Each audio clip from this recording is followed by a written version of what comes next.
everybody, my name is Ellen. And my name's Alyssa. Welcome back to the Modern Singer Podcast.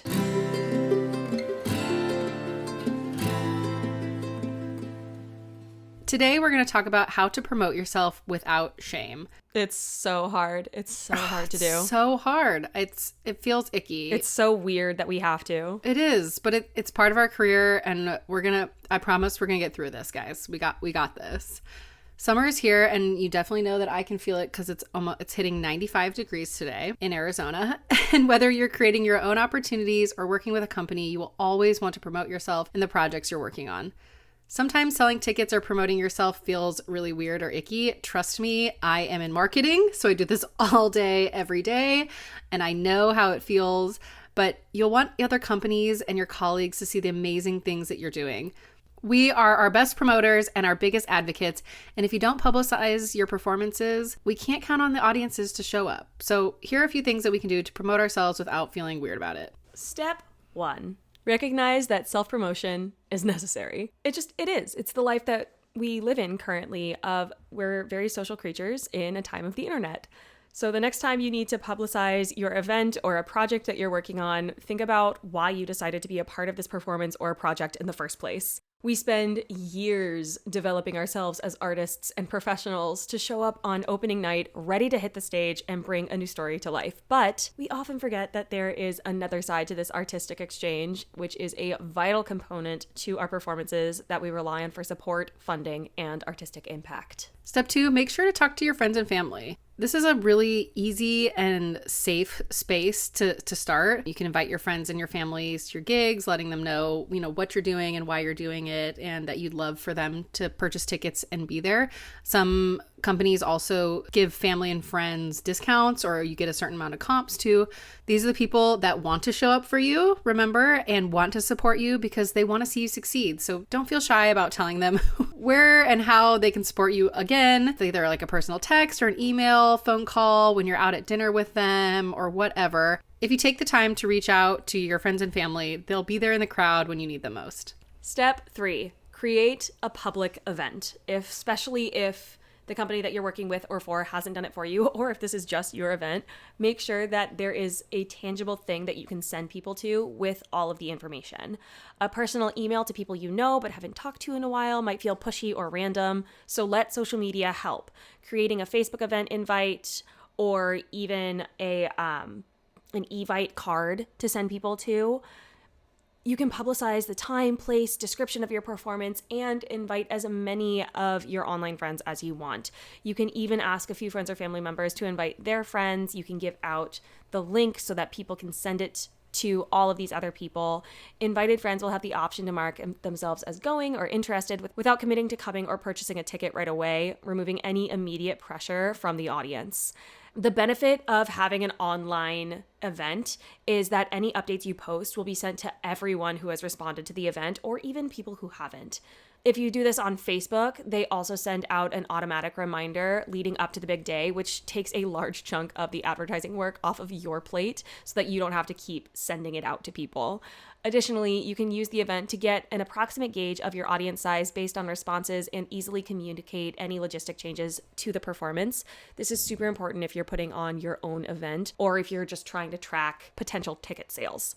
Don't forget to look at other social media platforms as well, regularly posting on Instagram and Facebook, creating a story highlight to save all the posts you create about this performance so that it's all in one spot, and adding a countdown and ticket links to stories is a great idea without being super pushy to invite your social media family to your gigs. Step 4, definitely think about your target audience.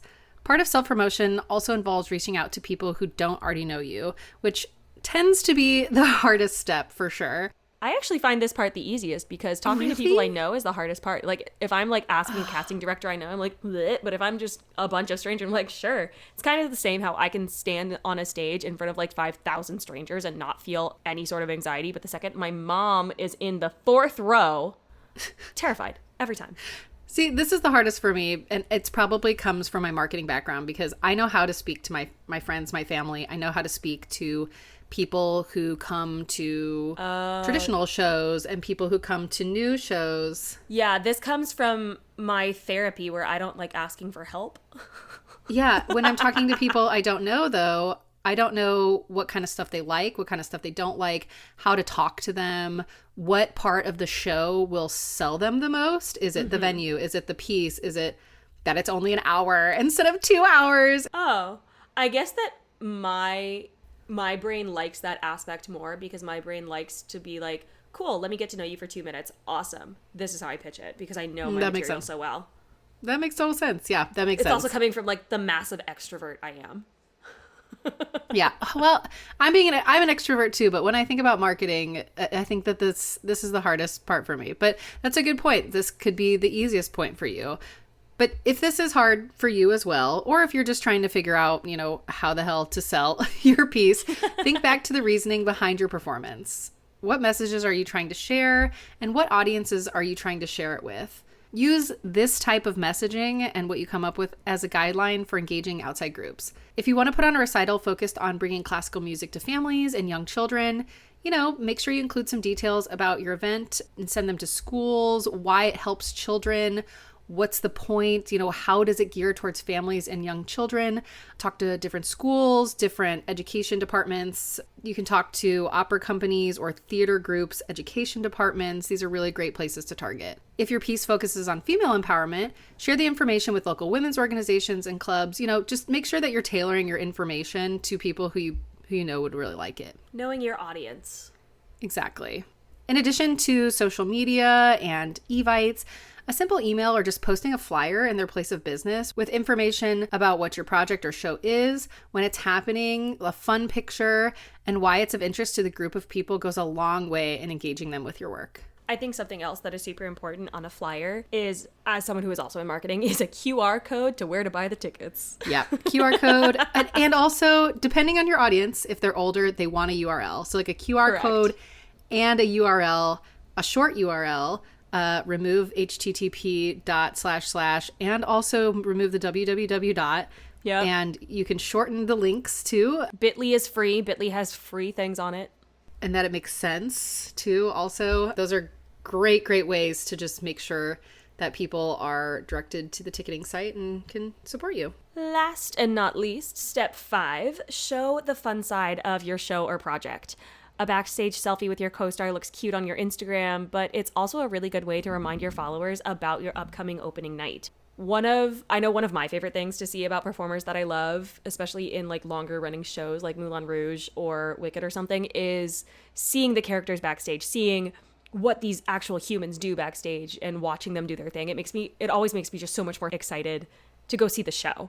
You can collaborate with your fellow performers in your social media pushes as well by sharing each other's promotional posts, giving each account more individual views, and making the circle of awareness surrounding the performance even larger.